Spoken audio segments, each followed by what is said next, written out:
What's going on, y'all, and happy Wednesday. I hope everybody out there is feeling fantastic. So with all of that said, let's go ahead and jump all over these topics. And the first thing I want to discuss is the situation that's going down with the legendary CeCe Winans. So guys, if you haven't heard, CeCe Winans is on the chopping block and on the verge of being canceled because people found out that she may have voted for Trump. Now, for clearer context, I do want to add that it's mainly the melanated community that feels some type of way about CeCe and her alleged decision to support the current commander-in-chief of the United States of America, and the identical sentiment that's being shared across social media amongst one another is that they basically feel betrayed by CeCe that she would make this decision.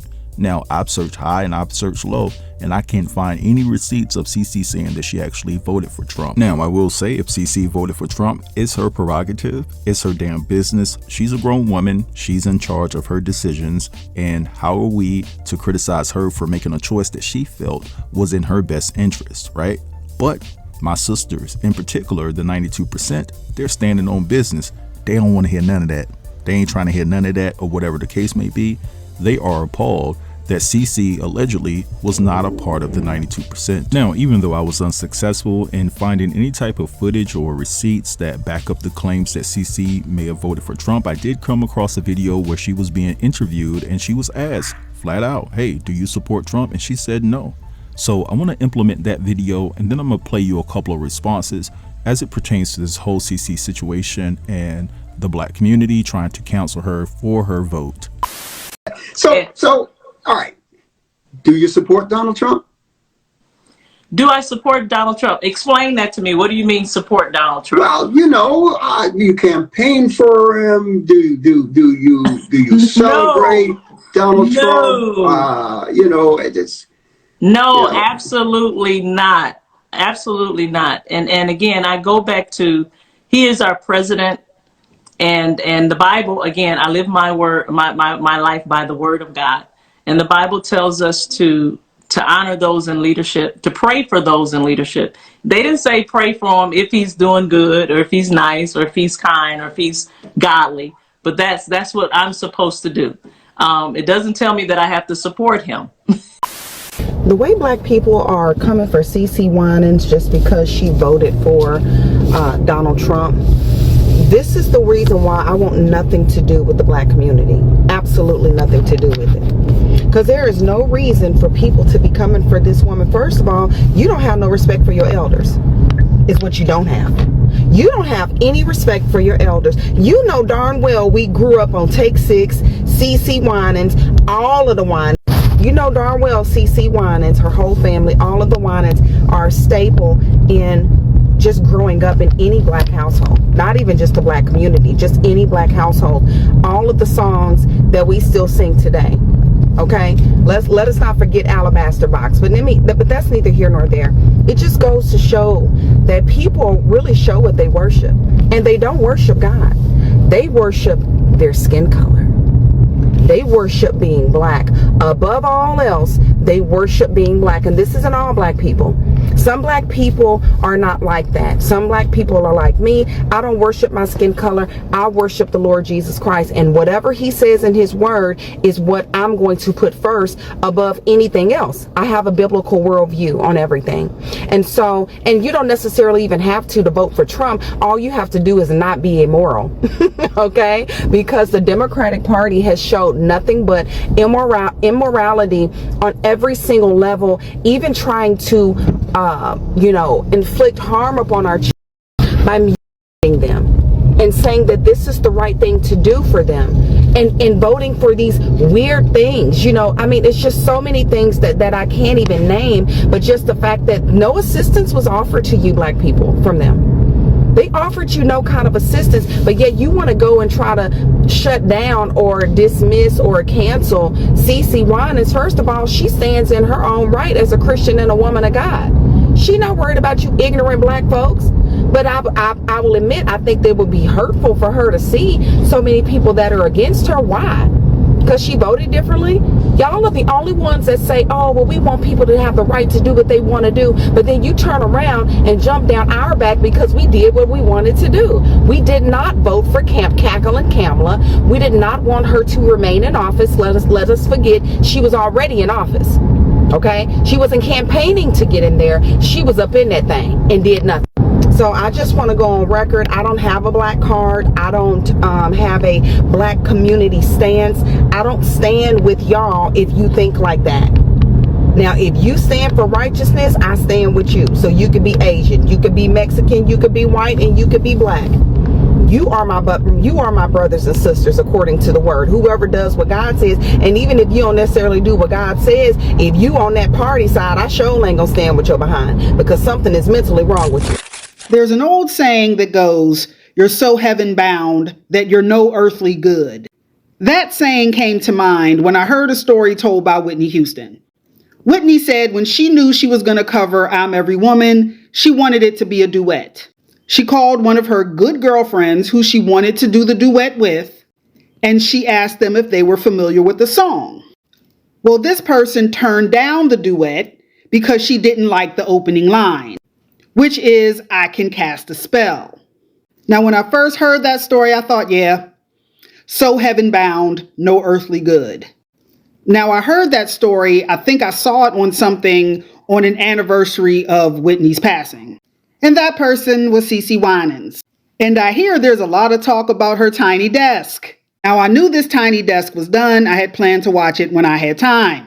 However, I just come across a video that reminded me that CeCe Winans voted for Trump.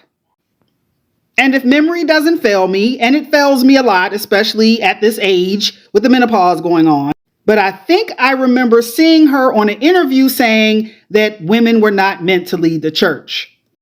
And I remember then thinking, something's not quite right with that. So heaven bound, no earthly good.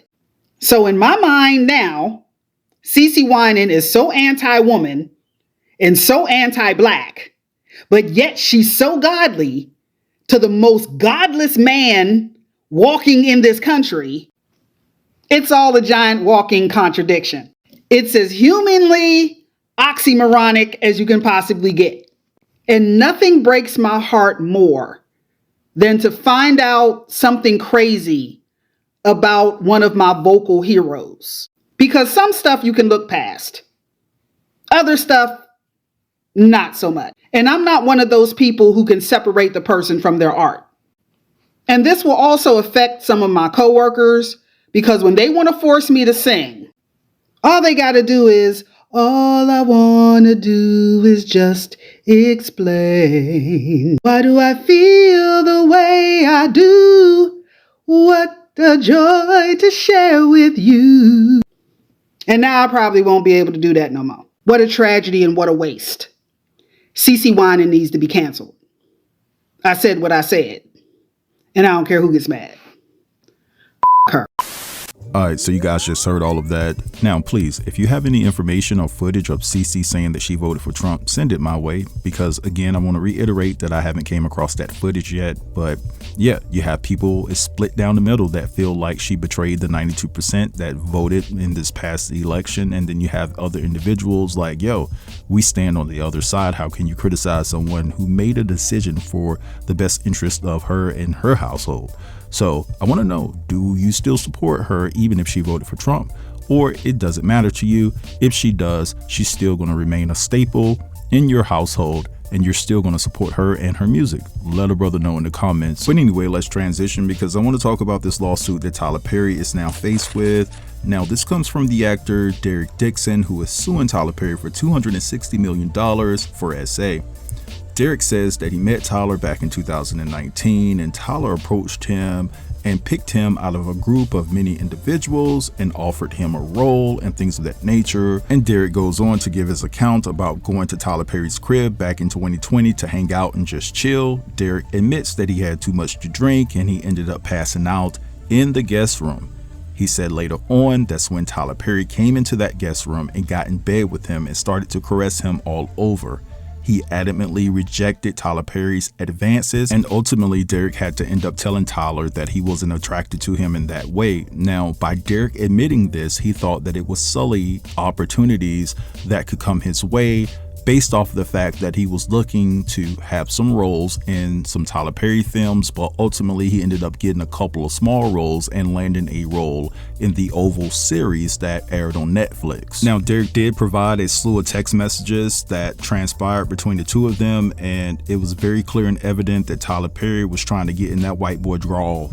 He really was. He really was. I mean, he was calling him thick and saying things like he wanted to get off and things like that, but nothing in those text messages seemed to be anything more than just Tyler trying to get him some. Now, I will say the things that Derek expressed as it pertains to the claims that he's filed against Tyler sound like some of the same things that Christian Keys said about a year or so ago when he came out and said that there was a black billionaire that SA'd him and things of that nature. Now, Christian did not name Tyler specifically, but everybody alluded and came to the conclusion that he was talking about Tyler Perry, and then all of a sudden Christian Keys just dropped off of the face of the earth with this potential lawsuit that he was threatening to file. But ironically, Derek names Christian within the lawsuit that he filed against Tyler Perry, I guess comparing his experiences to the same of Christian, even though Christian did not mention Tyler's name. I do want to reiterate that. Now, Tyler's lawyer has responded and said that this is nothing more and nothing less than a shakedown, and that this isn't true, this is not factual information, and things like that. So what I want to do right now is play you guys a couple of clips of people reacting to this and talking about this in its entirety, and then I'll be back to give you something that was expressed to me last night on the phone while discussing this matter. I'm not a lawyer, but an actor named Derek Dixon, who played the role of Dale on the BET series The Oval, recently filed a lawsuit against Tyler Perry, and I read all 46 pages of the complaint. So let me tell you why Derek Dixon is suing Tyler Perry for $260 million. Okay? And it really comes down to what the lawsuit says was Tyler Perry promising Derek creative opportunities, such as getting a role in a show or him promising to make a show Derek created, but it would require Derek having to deal with the harassment, assault, battery, and professional retaliation from Tyler Perry. The lawsuit starts with how Derek first met Tyler Perry, which was in 2019 at an event at Tyler Perry Studios. At the time, Derek was working for an event company that Tyler used for his events, and on the day of this event, Derek says Tyler, quote, picked him out of a crowd of employees and began asking him about his employment status and if he wanted to be an actor. At the end of the party, Tyler insisted that him and Derek exchange phone numbers, and almost immediately the two began texting. According to the suit, in some of these text messages, Tyler would be asking Derek about his dreams and aspirations, as well as his interest in writing and acting. And then one day, the lawsuit says that Tyler asked Derek to send him an acting audition over the phone, but Derek tells him he's at a Halloween party. So Tyler replied, asking to see pictures of Derek in his costume.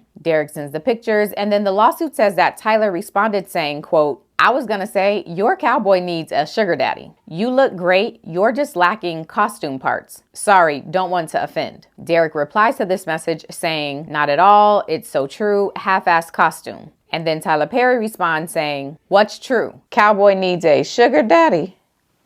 According to the lawsuit, this comment from Tyler Perry was him implying that he wanted to be Derek's sugar daddy. Now, shortly after this interaction, the lawsuit says that Tyler Perry held another event at his house and specifically requested for Derek to work the event, which meant he had to be flown from LA to Atlanta to be there. Now, following that event, the lawsuit says communications between the two of them continued, and during one text exchange, Tyler told Derek he would love to find him a job and change his life. He went on to say, quote, be careful hanging around me. I cause dreamers to dream big. I cause them to not only believe, but do. Then he says, you're an artist. You have to be fulfilled. Nothing else will suffice. The lawsuit says after that text exchange, Derek received an offer to play the part of a character named Dale in Tyler's TV series Ruthless. So Derek does the role, and about 1 month after filming that show, the suit says that Tyler Perry bought Derek a car because he, quote, hated Derek's Jeep.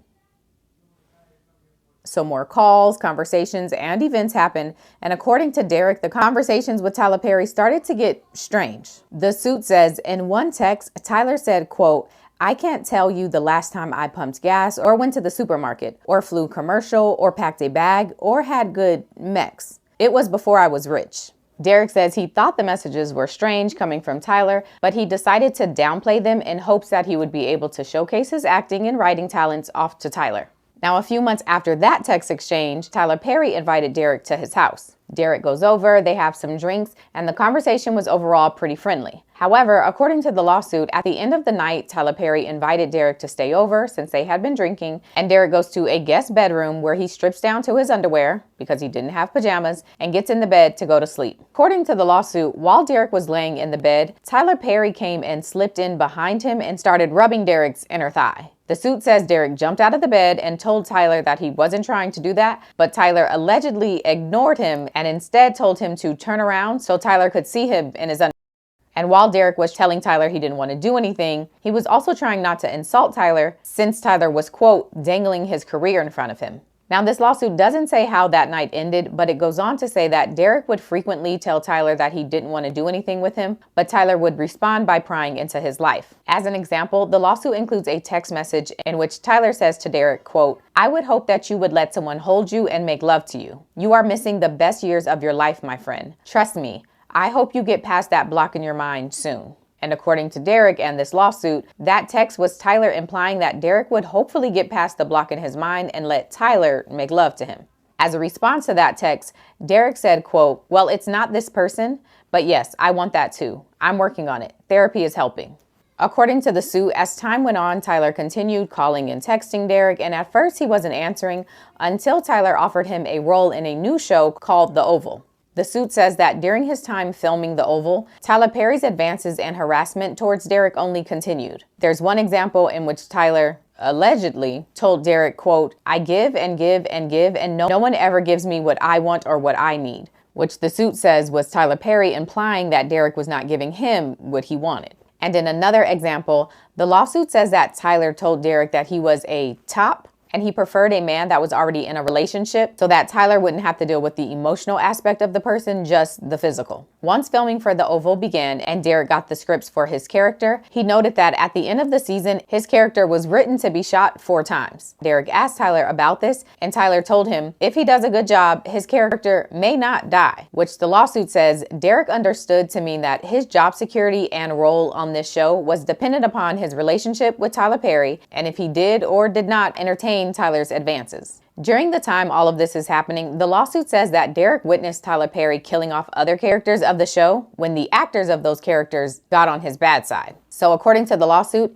Derek would accept invitations to Tyler's house and other harassing comments and messages, all in an effort to keep his job and for his character not to be killed off. There's more messages and more conversations referenced, and in particular, there's one around April of 2020, which is around the time filming for The Oval was put on hold because of COVID. And during this conversation, Tyler allegedly told Derek he imagined him prancing around in a cowboy outfit and Tyler doing things he couldn't talk about because they were so wrong. During this COVID period, the lawsuit says that Tyler would also send alcohol to Derek's house and then get on the phone with him and rant about his frustration of not getting some of the explicit things that he wanted. But the lawsuit says that Tyler Perry also told Derek not to tell other castmates about their newfound friendship. In one text about this, Tyler says, quote, "Listen to me. If you let the cast know that you and I have a new friendship, then you are opening yourself up to a lot of questions and foolishness. You want them to know that you are there because of your talent and not because we have a friendship or because Tony got me to give you this job." Tony was the owner of the events company that Derek used to work for, and he's also a close friend of Tyler Perry's. You earn your spot like everyone else. Don't give people an opportunity to play you small or they will. That might be a word. He goes on to say, "Because when we go back to work, I'm not going to know you. I don't have any friends that work for me, my friend. Professionalism is key." Derek replies saying, "You're totally right. That makes total sense. Don't want to give anyone that opportunity because work is work." And then around August of 2020, when filming for the show picked back up, the lawsuit says that Tyler Perry texted Derek about 2 cast members who had picked him off and how he was now thinking about kicking off on the show. In this text, Tyler writes, quote, "But I know how to fix this ish. I love MFer in a show that no one expects." He goes on to say, "Think about that last episode. They are all that. We don't know who lives." Derek replies, "I'm scared. They should be too." And then Tyler replies, "Nope, they're not. They are stupid to think that. So stupid." And then he goes on to say, "I'm going to have a come to Jesus moment with them." Derek alleges that Tyler Perry made these statements to him to instill fear in him, letting him know that if he didn't engage with Tyler Perry's advancements and harassment, he too could be. Now, since Derek had aspirations of being a writer as well as an actor, he shared a pilot he had written with Tyler Perry, and Tyler responded talking about how good it was and that he had an interest in filming it. According to Derek, Tyler used this promise of filming Derek's show as further motivation to get him to do what he wanted, including dealing with Tyler's harassing comments and behavior. As an example, the lawsuit includes a text exchange where Tyler Perry expressed some jealousy of seeing Derek with another man, and then later referenced Derek getting thick again in this same message. The text reads, quote, "Why did that photo make me jealous? You two together." Derek says, "I don't know, it's just Brad. He just wanted to go on a quick walk to get his steps in, and now I'm walking to Chipotle by myself." Tyler responds, "Thick Derek, get that Chipotle?" And then Derek replies, "Ha ha ha, can you tell from the photo?" Tyler says, "No, I can only from your jeans," to which Derek replies, "That's how I measure too. If I'm not filling them out, I'm not working hard enough." And then in what the lawsuit describes as another harassing text message, Tyler tells Derek, quote,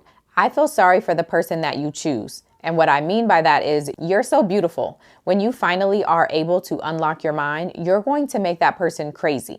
Now, getting back to the shooting of the Oval, the lawsuit says that on the last day of filming the show, Tyler Perry invited Derek to his trailer for drinks, and once inside, Tyler asked him, quote, "Are you attracted to me?" Derek tells him that he isn't looking for anything intimate, but the suit says that Tyler continued making comments about how good Derek was looking and how he was wasting his looks by not being free and being intimate. According to the lawsuit, when Derek eventually got up to leave Tyler's trailer, Tyler pinned him against the wall and began him aggressively. The suit says when Derek didn't reciprocate any of the advances, Tyler allegedly told him he was drunk and asked him to leave. But according to the lawsuit, the harassing calls, texts, and interactions didn't stop there. The lawsuit says Tyler Perry invited the cast of The Oval on a trip to the Bahamas, and while Derek wanted to decline the offer, Derek knew declining the invitation could result in him getting erased off the show. So he agrees to go, and while on the trip, the suit says that after a party one night, Tyler Perry grabbed and Derek to the point that Derek was terrified and could barely sleep. There's also a text from this trip that's included in the lawsuit. And in this text, Tyler Perry sends Derek a picture of him in some swim trunks and standing next to a jet ski. Derek replies to the picture saying, "Nice picture," with 2 exclamation points. And then says, "Yeah, the water does look calm." And then Tyler replies to this saying, "Nice picture," with 4 question marks. And then Derek replies in all caps, "Great, amazing, awesome picture," with 3 exclamation points. Tyler replies again, "You don't see that stud in that, quote, nice picture?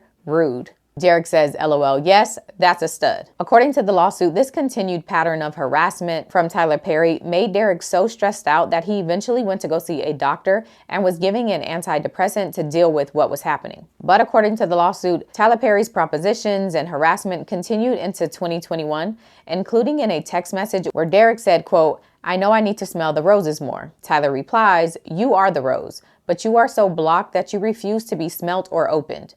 The lawsuit references other alleged comments made by Tyler Perry, including asking Derek things like, "What's it going to take for you to have guiltless intimacy? Have you found that yet in therapy?" And then at another time saying, "No straight man would be going on walks with you or cooking dinner for you unless they wanted to F you. I would F you." The lawsuit describes another occasion that Derek went to Tyler Perry's house, in which he says he went over to discuss his pilot, but he says that after getting there and drinking, Tyler allegedly told him to stand on his weight monitor and only his own. Derek agrees and gets on the weight monitor and only his own. And when he does, the lawsuit says that Tyler Perry asked him for a hug, and when they went to embrace, Tyler allegedly pulled down Derek's and began grabbing and playing with Derek's. Derek said he reached to pull his back up, but when he did, Tyler told him to, quote, "Relax, let it happen," and that he wasn't going to hurt him. The lawsuit says that Derek was desperate to get away, so he told Tyler that he couldn't be intimate with him because he was hungry, which resulted in Tyler Perry stopping what he was doing and ordering a pizza. According to the lawsuit, this night ended with Derek sleeping on the floor in the bathroom because that door could lock and the main door to the bedroom could not.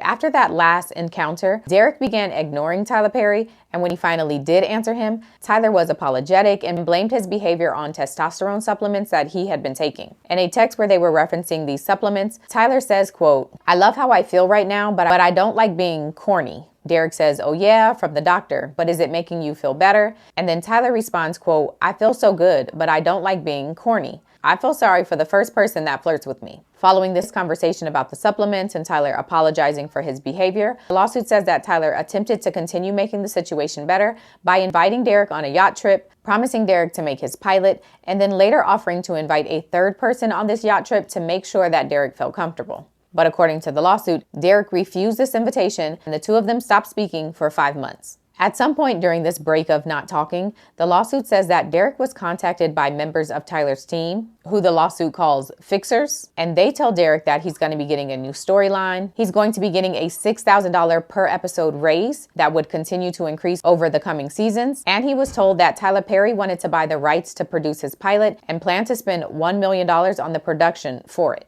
According to the lawsuit, after getting this offer, Derek bowed to the pressure in fear of losing his livelihood and decided to return to working with Tyler. However, when he received the scripts for the new season of The Oval, he realized his grocery store clerk role had been transformed into a male prostitute being pursued by a pimp. Well, now that's a leap. And according to him, elements of this character and this pimp resembled the dynamic that he had with Tyler, even down to conversations that the two of them had previously had. At some point after this is all ramping back up, Derek and Tyler finally get on the phone and have a discussion about the last time they saw each other. And according to the lawsuit, in that conversation, Tyler blamed Derek for what happened and told him he needed to have a, quote, stronger no. The text message that's included in the lawsuit that references this conversation is very blurry, but from what I can see, it appears to be Derek telling Tyler that he's moving to Santa Monica, and Tyler saying that Santa Monica is nice, I'm glad you're going out there, and then saying, how is your no? You gotta have a strong no. Derek's response is even harder for me to read, so I'll skip down to the next message that Tyler sends, and that one says, quote, well, I don't think that, but I think that you have to be able to say no and mean it and make it clear. Fast forwarding to December of 2023, the lawsuit says an actor by the name of Christian Keys, who had also worked with Tyler Perry, posted a video on social media detailing his experience with an anonymous Hollywood billionaire. And based on that video and his description, Derek says that he believes the billionaire Christian was referencing is Tyler Perry. And according to the lawsuit, around the time that this Christian Keys video came out, Tyler Perry reached out to Derek, really pushing to get his show done and telling him he had plans to sell it to a network, which Derek says was really Tyler Perry trying to keep him quiet. However, after months of back and forth and Tyler telling Derek that the president of his company misplaced the $1 million that was going to go to his show, the suit says Derek eventually realized that Tyler was never going to make his show and he was doing all of this to buy his silence and string him along. So he took the step of reporting the harassment that he says he experienced to the EEOC, and then later quit his job where he was standing to make about $400,000 to avoid continuing to be harassed. And the lawsuit says when Tyler Perry found out about this, he told Derek that if he told other cast members why he was really quitting, he would be in breach of his contract. And so the two came to an agreement that Derek would say he was going on a medical leave due to the stress caused by the harassment, and that leave would be considered paid medical leave. But Derek says Tyler retaliated against him for reporting the harassment by making that leave unpaid, resulting in Derek not receiving any additional payments after he left. And now he's suing for all of that and more. He has a few causes of action, and the first is for quid pro quo harassment, which basically alleges that Tyler Perry offered Derek roles on shows and they promised to film his show in exchange for Derek agreeing to and engaging with Tyler Perry's advances. The second cause of action is work environment harassment, which is pretty self-explanatory. Derek says that this harassment occurred on set and in trailers, and that's where they work. And then there's also battery, intentional infliction of emotional distress, as well as retaliation, which has to do with Derek's claims that Tyler Perry ultimately decided not to pay him through that medical leave as retaliation for him reporting the harassment. And so that's the lawsuit, and we'll see what Tyler Perry has to say in his response. All right, so I appreciate you guys for sticking around. I know that was a long clip, but nobody breaks it down like this content creator who goes by I'm Not a Lawyer. If you're not following her on TikTok and here on YouTube, I suggest you should. She is fantastic at what she does. But yeah, this lawsuit is bananas, y'all. Tyler Perry was just trying to get this guy. He was using his money and power, thinking that this would actually put this guy in a position where he felt like he needed to be intimate with Tyler in order to further his career. So as of now, we have to keep in mind that this is all alleged information. I'm not here to convict Tyler in the court of public opinion, but it would be interesting to see if he settles really quick. You know what I'm saying? So I'm watching out for that. But I was told by an R&B legend to during a phone call last night that Tyler messed up when he went after UMG trying to recover the funds that Angie Stone said that were owed to her. And while I was making this video, someone close to the Angie Stone situation expressed to me that Tyler Perry and his camp feel that this is retaliation because he hired a team to investigate what happened to Angie Stone's money. Now, we can't turn a blind eye to the fact that Tyler could have put himself in this predicament if these things are true that Derek has filed in the lawsuit. And so when you do things like this and then you try to go against a big corporation like UMG, of course they're going to do their due diligence to uncover any dirt that you thought that you could have just swept under the rug and forgot about it. And so given the fact that Derek filed a complaint on Tyler, it's public information to a corporation like UMG. So I can't definitively say that that's the reason or not, so I'm going to say it's alleged, but it does kind of make sense given the fact that Tyler was adamant about standing in the gap for Angie Stone once he found out that she was missing over $50 million that was rightfully owed to her. But I'm gonna let this go right here. I want you guys to feel free to drop down in the comments and let me know what you think about everything that I expressed within this video. Don't forget to like, comment, share, and if you're new here, consider subbing to the channel. I'll get with you guys later. Yep.